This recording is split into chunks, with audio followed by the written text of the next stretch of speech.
नमस्कार। आज हम आपके सामने एकदम एक नई सीरीज लेके आ रहे हैं जो जरा साहित्यिक है। लेकिन ये साहित्यिक ऐसी नहीं है जो केवल बुद्धिजीवी वर्ग के लिए हो। हमने इसको रखा है जनरल पब्लिक के लिए, जो सभी लोग समझ सकें। उसी तरह की भाषा का यूज़ किया जाएगा, ये आप ध्यान रखें। और अगर कोई क्वेश्चन हो इस बारे में, कभी आप पूछना चाहें तो ज़रूर पूछ सकते हैं। आपसे मिलिए, आप हैं मिस्टर प्रदीप जैन, जैनेन्द्र कुमार जी के सुपुत्र। उन्हीं का अंश आप में है। और आज आप जब इनसे मिलते हैं तो आज से 20 साल पहले जैसे जैनेन्द्र जी थे, बिल्कुल ऐसा लगता है जैनेन्द्र जी जैसे सामने बैठे हुए हैं। वही भाषा, उतनी ही आवाज़, वही पर्सनैलिटी। साहित्य प्रमोट करने में आपने बहुत बड़ा योगदान दिया। और उनका साहित्य ऐसा है, ये आज लोग ये कहते हैं जैनेन्द्र जी के बारे में। आपने ज़रूर पढ़ा होगा, अपने क्लासेस में पढ़ा होगा, अपने पाठ्य पुस्तकों के अलावा आपने कहीं इधर उधर कहानियाँ पढ़ी होंगी और उनके बारे में ज़रूर सुना होगा। क्योंकि जो भी ज़रा सा हिंदी साहित्य से लगाव रखता है या हिंदी भाषा से लगाव रखता है, उसने जैनेन्द्र जी के बारे में ना सुना हो, ऐसा हो नहीं सकता। एक मिथ चली आती है, एक जो शुरू हो जाता है कि उनकी भाषा बड़ी कॉम्प्लिकेटेड है। ऐसा नहीं है, वो सीधे दिल में उतरते हैं। उन्होंने बच्चों की कहानियाँ लिखी, उन्होंने बड़ों की भी लिखी, उन्होंने स्त्री पुरुष के संबंधों पे भी लिखी। तो आप जब उनकी कहानी के पीछे देखेंगे तो आपको ये दिखेगा कि एक वो दिल में उतरते हैं। अगर आप दिमाग से कहानी को पढ़ेंगे और दिल लगा के पढ़ेंगे तो आपको कहानी के पीछे सब टेक्स्ट नज़र आएगा कि वो कहना क्या चाहते हैं। और उन्होंने पूरा का पूरा मन, एक बच्चे हैं कैसे डरते हैं, बड़ों की इज्जत भी करते हैं, अपनी बात भी कहना चाहते हैं, कह नहीं पा रहे हैं, ऐसी ऐसी चीज़ें जब आप महसूस करेंगे तो आपको अपना बचपन तक याद आ जाएगा। अब मैं आपका ज़्यादा समय नहीं लेता, मैं सीधे चलता हूँ प्रदीप जी के पास। मैं आपका बहुत आभारी हूँ कि आपने मुझे जो है अवसर दिया है। और मेरे लिए मेरे पिता थे, और जहाँ तक उनका सृजनात्मक प्रश्न है, वो विश्व स्तर के एक बहुत बड़े लेखक व चिंतक थे। कथा साहित्य में उनका एक लैंडमार्क के तौर पर एक उनका योगदान माना जाता है। प्रेमचंद ने उनको सन 34 में उनकी कहानियों को लेके कहा था कि अगर कोई गोरकी हो सकता है तो जैनेन्द्र है। ये हमने हिंदी का गोरकी है। उस समय गोरकी जो है शिखर पर थे, और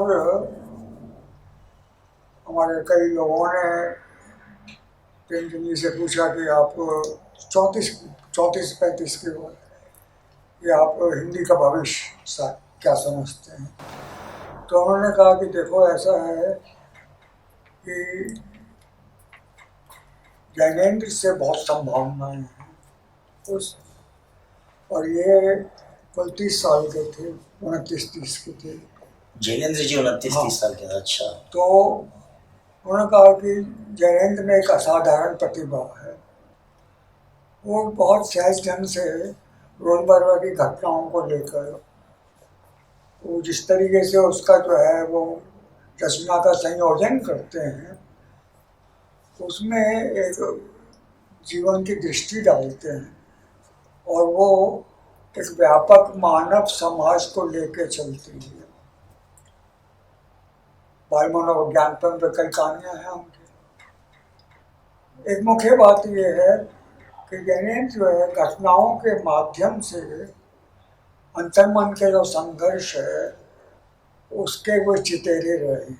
मुझे यही उनकी बहुत पसंद आती है कि वो अंतर्मन को ऐसा प्रेजेंट कर देते हैं कि वो पिक्चर सामने खिंच जाती है। तो घटना जो है वो एक प्रतीक के तौर पर है। और जो मुख्य बात है, जो जीवन में जो हमारे व्यवहार में जो चलती है, हमारे परस्पर के संबंधों में जो तनाव और अनमनापन चलता है, वो और उसका जो मानस पे जो असर होता है, और उसके मन में और अचेतन मन में जो संघर्ष होता है, उस संघर्ष को वो बड़े प्रतीकात्मक ढंग से जो है प्रकट करते हैं। अब जैसे एक कहानी है उनकी, किसका रुपया, उसमें एक 10-11 साल का एक बच्चा है, वो स्कूल में पढ़ता है, तो परीक्षा में का जो नतीजा आता है और क्लास चल रही है, उसमें जो वहाँ के टीचर हैं, गुरु जी, उन्होंने कहा कि Ramesh stand up on the bench. जबकि वो इससे पहले कहीं कुछ बात नहीं की। अक्सर वो जो है नंबर 1 पे रहता था, आज वो नंबर 2 आया है। नंबर। तो उन्होंने कहा कि मैंने तुमसे कहा है stand up on the bench, तुमसे बैठे हो। उसे समझ में नहीं आया, वो बिलीव ही नहीं करेगा कि मुझे बेंच पे खड़े होने को क्यों कह दिया। तो उन्होंने कहा कि ऐसा है, तुम्हारा जो है नंबर 2 पे है तुम, और नंबर 1 पर जो है तुम आते वक्त हो। 2 सवाल तुम्हारे गलत। तो एक बच्चे ने कहा कि साहब 3 सवाल तो मेरे भी सही थे, और मैं तो जो है आप तो मेरे को कुछ मानते नहीं है, मेरे 3 सवाल गए और रमेश के जो है। तो उन्होंने कहा अच्छा तुम मुर्गा बन जाओ। जो जिसके 3 सवाल सही थे। अच्छा। वो बैठा हुआ है और गुमसुम सा है, बड़े अनमने भाव से जो है, उसे कुछ समझ में नहीं आ रहा है क्या है। और तो उसे अपने पास बुला के मुझे कहते हाथ करो, और उस पर जो है उसने हाँ, पहले स्टूडेंट्स को पीटना तो हम बात थी, जितनी पिटाई होती थी उतना बंदा होशियार बनता था। और वह मेरी क्लास से निकल गया। अब वो अपने को और गुरु जी का जो इतना प्यार उसको करते थे, इतना वो, और उसकी प्रतिभा में और योग्यता में उस तरह से बहुत प्रभावित थे वो। और वो मानते थे कि ये हम होनहार बच्चा जो है आगे बहुत बढ़ेगा।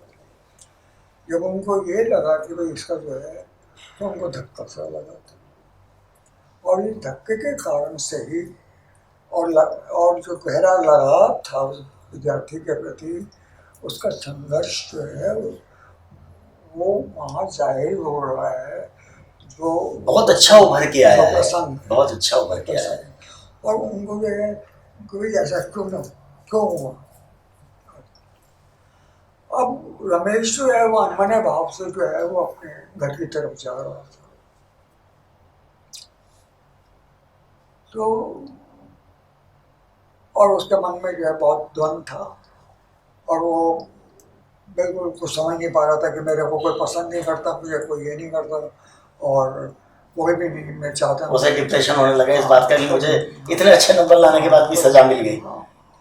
तो अब घर पहुंचता है तो वहाँ पे जो है वो बाहर बैठ जाता है, घर के दरवाजे से बाहर, और चुपचाप बैठा रहता है। और आखिर में जो है वो कहता माँ के पास चलता हूँ। तो माँ के पास पहुँचा, माँ उसकी जो है काम करती हुई जो होती है, उन्होंने कहा कि तू आगे है स्कूल से, आप बैठ, चल कुछ फल खा ले। अब वो खुद अपने को नहीं समझ पा रहा और चुप बैठा रहता है। खाने पे गुस्सा उतरता है। तो उसकी माँ कहती है ये खा ले वो खा ले, वो नहीं कुछ बोलता नहीं कुछ। तो जबरदस्ती जो है वो कुछ खिला के वो भी मुंह से बाहर फेंक देता है। तो वो उसको गुस्सा आता है, और माँ जो कहती है कि चल बदतमीज, मैं तेरे को प्यार से इतने कह रहा हूँ, तू तो मानता नहीं, जा। और बाद में वो कहती है कि तेरे बाबूजी ने तुझे प्यार में जो बिगाड़ दिया, जैसे अक्सर माएँ कहती हैं। बाबूजी का नाम ले जाता, बाबूजी कहेंगे माँ ने बिगाड़ दिया। ये कह के जो है वो बाहर आ जाता है, और वो फिर अनमने भाव से जो है वो जा रहा है। तो एक बगीचे में, लॉन में जो वहाँ पहुँचता है वो, और पहुँचता है क्या है कि बैठ जाता है, कहीं कुछ उसको नज़र नहीं आता, कोई उसकी सार्थकता नज़र नहीं आती। वो कहता है मैं तो किसी लायक नहीं हूँ, आ गया कि उसका संघर्ष करते। तो अच्छा, मैं यहाँ थोड़ा सा आपको रोक रहा हूँ। जो वो संघर्ष है जो उसका, जब हम ये कहानी पढ़ते हैं तो बिल्कुल ऐसा लगता है जैसे सामने ये घटना घट रही है। हाँ, ये खास बात है हाँ। जैनेंद्र जी की। वो सजीव वर्णन जो है उसका बहुत और बड़ा मार्मिक वर्णन होता है। और क्योंकि घटना जो है, घटना का जब जब वो वर्णन दे रहे हैं तो वो बिल्कुल एकदम वास्तविक एक ऐसा, और उससे जो सचित्रता बनती है वो लगता है कि ये जैसे कि हम सामने हमारे साथ घट रही है, बिल्कुल एकदम बिल्कुल, और ये लगता है किसी और के साथ नहीं, अपने साथ घट रही अपने है, साथ। और उसमें हम अपने को आइडेंटिफाई कर लेते हैं कि हम ही उस बच्चे के रूप में अपना बचपन याद आ जाता है, इतना आता है। तो अब वो जब वहाँ पर जब बैठा हुआ है, इतने में ही देखता है कि एक कुत्ता जो है छोटा सा जो है वो आ जाता है, वो और वो मन में सोचता है कि वो मेरे साथ खेलेगी, मेरे के साथ अच्छा है, और उससे मन हल्का होता है कुत्ते। और जब वो भी जो है मना सा वो कुत्ता भी चला जाता है तो कहता था ये भी नहीं मुझे लगता, कुत्ता भी पसंद नहीं करता। जो है तो वो पीछे से फिर आ जाता है और फिर कहता है आज तो मेरे से जो है दोस्ती कर ले, तो मेरे से कर ले। यानी जो उसको अवसाद है उसका जो, और जो अकेलापन सा महसूस होता है, वो चाहता है कि कोई हो मेरे साथ, मैं उसके साथ खेलूँ, मैं उसके साथ अपने को जो हिस्सा दूँ और मैं अपने साथ चलूँ। तो इतने में जो है वो फिर वहाँ से जो है आसपास घूम रहा होता है, तो वहाँ क्या देखता है कि वो चलते चलते जो उसको एक चमकीली सी चीज़ नजर आती है, और वो नीचे झुक कर देखता है तो 1 रुपया पड़ा हुआ है। उसे बड़ा आश्चर्य होता है कि रुपया जो है, अब रुपये इसको देख के उसे सोचता है कि अगर रुपया मैं उठा लूँगा तो मैं ये गोलियाँ भी ले आता हूँ, इतने भी गोलियाँ मिल सकती है, इतने प्रकार मिल जाएंगे, इतने मुझे गुब्बारे हाँ, मिल उस समय रुपया मतलब आज के 1000 रुपये हो गए। सकता है उसमें। तो वो सारा जो उसको ध्यान चलता है उसको, और वो इसी उसमें जो है वो रुपये उठा लेता है, और रुपये उठा के अब कहता है कि मैं घर चलता हूँ और माँ को कहूँगा, माँ पर बताऊँगा नहीं, माँ को बताऊँगा तो जो वो रख लेगी वो, जो ये वो प्रेजेंट हुआ है, जो उसका अंतर्द्वंद है और जो खुशी है जो वो जाहिर नहीं कर पा रहा। तो वो कहता है मैं, हाँ वो रख लेगी और फिर मेरे को देगी नहीं, और ये रुपया मेरा है ये। वो आके जो है वो बैठता है वहाँ पे, और जाके जो अम्मा से वो जो है, माँ देख ये रुपया मेरे को मिला। अब वो इतना उबला है, इतनी खुशी उसको होती है तो उसे संभाल नहीं पा रहा, तब वो माँ को कहता है मेरा रुपया मिला। तो ऐसे रुपया तेरे पास कहाँ से आया, ऐसे ऐसे जो है, तो कहने लगा मुझे दे दे, और इसके साथ में कुछ और पैसा जोड़ के तेरे लिए बहुत अच्छी सी चीज़ ला के दूँगी। नहीं ये रुपया मेरा है। लेकिन बच्चे माँ बाप की मर्जी से चीज़ नहीं खरीदना चाहते जो वो अपनी मर्जी से खरीद। रुपया मेरा है वो, और वो रुपया जब मेरा है तो जो मैं इसको जो है अपनी तरह से यूज़ करूँगा, बोलूँगा, मिठाई भी लाऊंगा और सबको बांटूंगा, सबको ये करूँगा वो करूँगा। अब वो इस बात को समझ नहीं पाती, तो उसे ये लगता है कि देखो मैं जब कह रही हूँ मेरा कहना नहीं मान रहा वो, और मैं इसको ये कह रही हूँ ये कर लेगा तो वो भी नहीं मानता, तो उठा के उसे चपत मार देती हूँ। अब उसे खुद मारती है तो यहाँ भी उसको परेशान होती है, वो कहते हैं ये शपथ मैंने तो कुछ ऐसा किया ही नहीं, तो मेरे को मास्टर जी ने भी मुझे मारा, इन्होंने भी मुझे, मैं समझ नहीं पा रहा हूँ।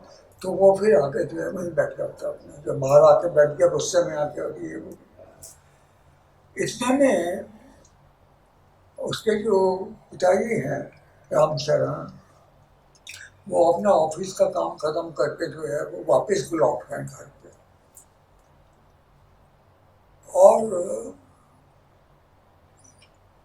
उसी बाग से वो पार हो रहे थे तो वहाँ पे एक लड़की दिखाई दी, छोटी सी, वो भी उसकी उम्र भी जो है करीब 10-12 साल की होगी, और वो बेचारी रो रही थी, और उसने कहा कि माँ ने मुझे 1 रुपया दिया था और एक कन्नी दी थी और वो ये चीज़ लानी थी, और वो रुपया दे दिया और कहा मुझे पता ही नहीं, और माँ बहुत गुस्सा करेगी। जब शॉप पे पहुंचे तो देखा पैसे ही नहीं है।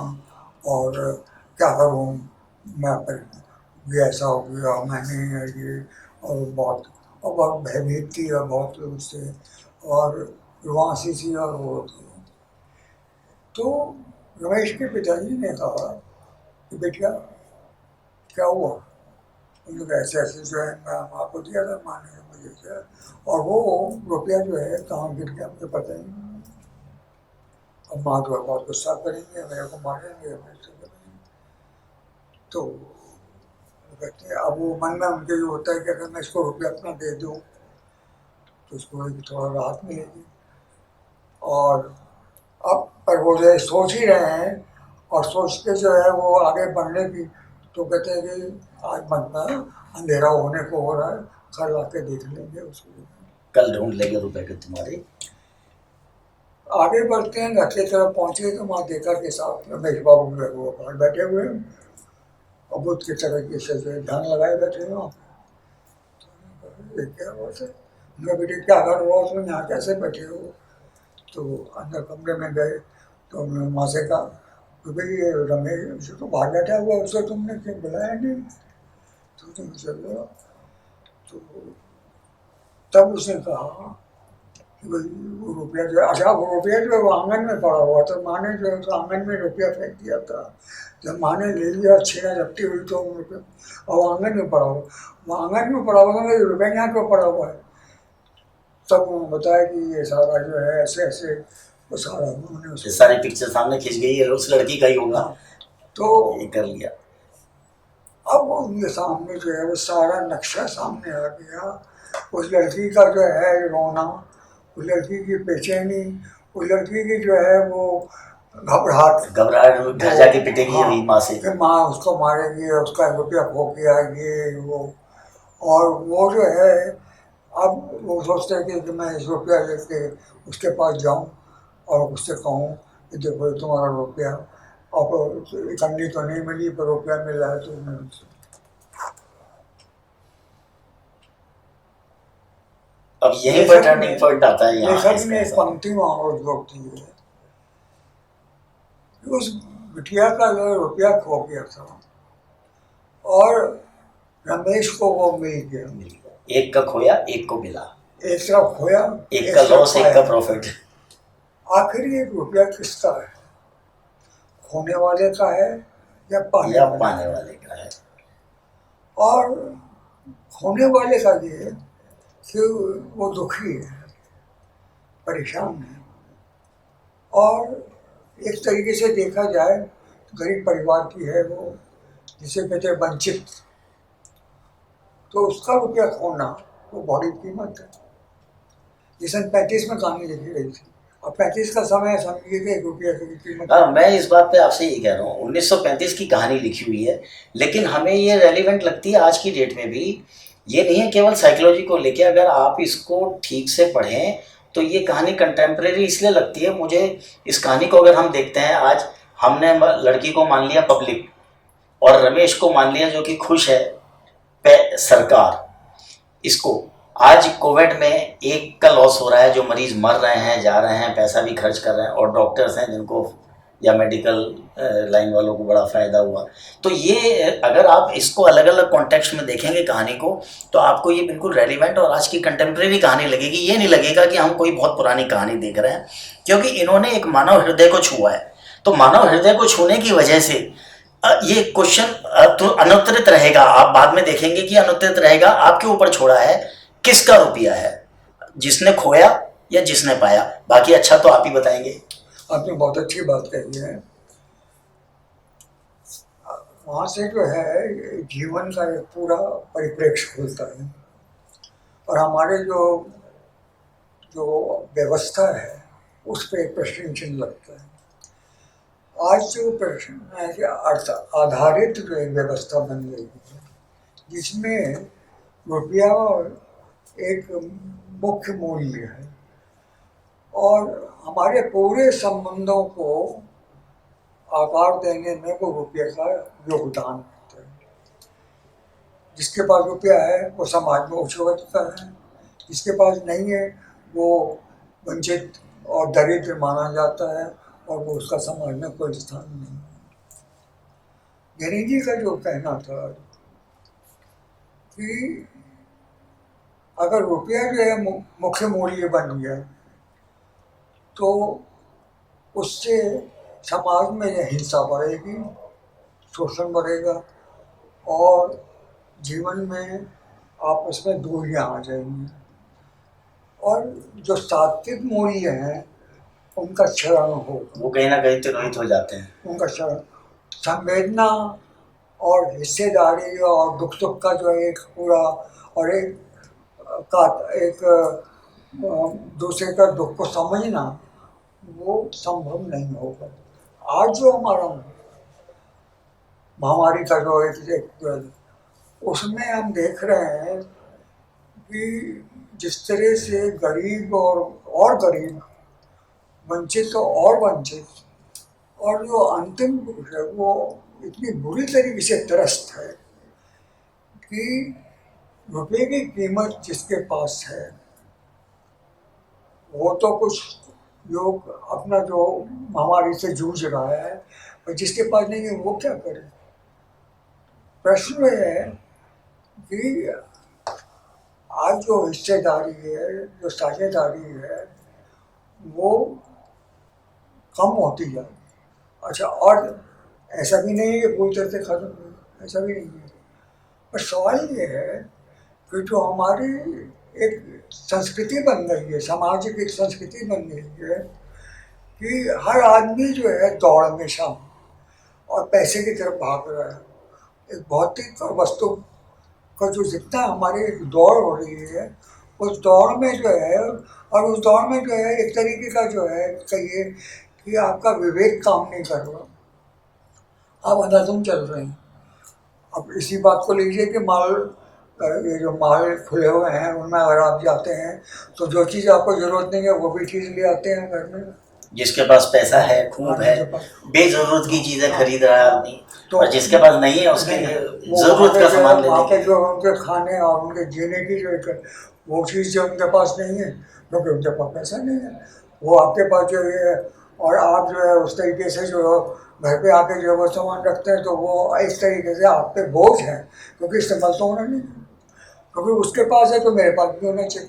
ये जो प्रतिस्पर्धा एक है, ये प्रतिस्पर्धा जो है हमारे जो है एक तरीके से विवेकहीनता को पैदा कर रही है। कई चीजें बेजरूरत की ले आते हैं जो कि बाद में वेस्ट में जाती हैं, जो कि किसी का भला कर सकती थी, ऐसा भी होता है। देखिए, अब इसमें मैं आपको एक चीज़ कहूँ, अगर आप सूक्ष्म दृष्टि से सोचें तो गांधी ने जो एक बात कही थी कि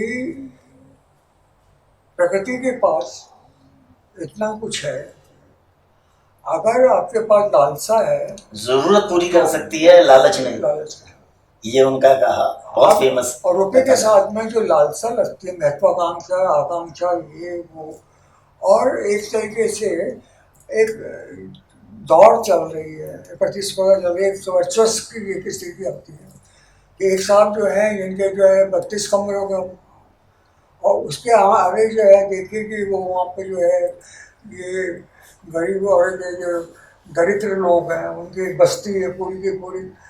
अब अगर वो सेठ है तो सेठ वो बालकनी से जो है वो चाय पी रहा है, तो वो देख रहा है वहाँ पे कि मैं जो कितना ऊँचा हूँ, और ये जो है इसके बाद वो राज कपूर की एक फिल्म में इस तरह का दिल का ने कोई गाना था जिसमें एक औरत भी गाती है और राज कपूर आता है, बड़ा दुखी है, वो गाना गाती है, और राज कपूर का एक सीन भी है, सेठ आता है बार बार बाहर आ रहा है कि बहुत डिस्टर्ब महसूस कर रहा है उन गरीबों की वजह से। लेकिन वो दौर था 1935 का जब ये कहानी लिखी गई, और उस समय एक भारत आज़ाद नहीं हुआ था, एक साम्यवाद की तरफ जाएगा या लोकतंत्र की तरफ जाएगा, ये सब उस समय कुछ पता नहीं था, आज़ादी का कुछ पता नहीं था। ये कहानियाँ उस समय की कंटेम्प्रेरी, लेकिन जो मानव हृदय को छुआ है, जो जैनेंद्र जी ने हृदय को छुआ है, वो आज भी वैसी की वैसी हैं, वो मूल तत्व वैसे के वैसे ही हैं। देखिए, उनका एक इसी से जुड़ी एक चीज़ है, बाजार दर्शन एक उनका वो है, इसी कि आज हमारा जो समाज है वो, और बाजार, हर चीज़ उसमें वस्तु बन गई है। आपका एक दूसरे से जो है वर्सेस का रिलेशनशिप है, उपयोग का रिलेशनशिप है, कि मैं इसको कैसे जो है उपयोग कर लूँ और अपना लाभ निकाल लूँ।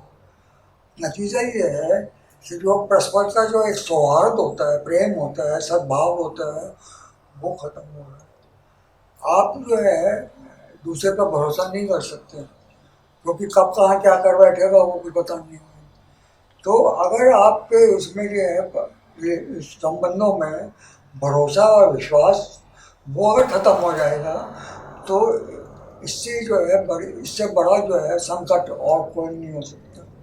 यही एक कारण है कि ये जो हमारे प्रकृति का और महामारी का जो ये चल रहा है, यानी आज जो है हवा और पानी भी शुद्ध नहीं है, उसका कारण ही है कि हमारी भोग संस्कृति जो है वो इतनी हावी है कि उसमें जो जो आप प्रकृति को जो है आप जितना आप निचोड़ते हैं और एक उससे जो है एक आप उपयोग का रिश्ता और शोषण का रिश्ता जो बनाते हैं, तो जब वो अपना जो है बदला लेने की कोशिश करती है तो आप अंदाजा नहीं लगा सकते क्या हो सकता है। जैसे आज पृथ्वी आज प्रकृति बदला ले रही है इंसान से। मूल जो कहानी का एक सार है कि रुपया उसके साथ जुड़ना चाहिए जो दीनहीन, वंचित, त्रास, दुखी, पीड़ित है, उसके साथ उसको रुपये को जो है, और जो संपन्न है वो संपन्नता को उसके साथ जोड़ना चाहिए जिससे कि वो प्राण और जिजीविषा उसके प्रबल हो सके और वो समाज के लिए ये अधिक योगदान दे सके। इस दृष्टि से कहानी का सार जो है, कहानी का सार तो ये आपने बता दिया, हमें बहुत अच्छा बताया, लेकिन कहानी का एंड उन्होंने क्या दिया या पब्लिक के ऊपर छोड़ा? वो अनुत्तरित कहानी को छोड़ते हैं, उनकी एक आदत थी या उनका लिखने की शैली थी, और वो आपके ऊपर उत्तर छोड़ते हैं कि ये क्या है। हाँ, जनरली ऐसा होता है। और उन्होंने मानव हृदय के ऊपर एक बच्चा जो कि अपनी मेहनत से पहली बार 1 रुपया कमा के लाता है, वो उसको वेस्ट नहीं करता है। इस तरह की भी कहानी मैंने पढ़ी थी, मुझे उस कहानी का हेडिंग याद नहीं आ रहा। देखिए कहानी का वो प्रश्न उठाते हैं हम। हाँ, और प्रश्न जो है वो एक जो समाज है उसके सामने प्रश्न खड़ा करके उत्तर समाज के ऊपर छोड़ते अब हैं। आप उससे जूझ गए तो, और वो प्रश्न जो है वो पूरे साहित्यिक समाज और संस्कृति से जुड़ा हुआ प्रश्न होता है जो आज हमारे तत्काल का है। जब तक दुख रहेगा, पीड़ा रहेगी, गरीबी रहेगी, तब तक ज्ञानेंद्र की कहानियाँ प्रासंगिक रहेंगी।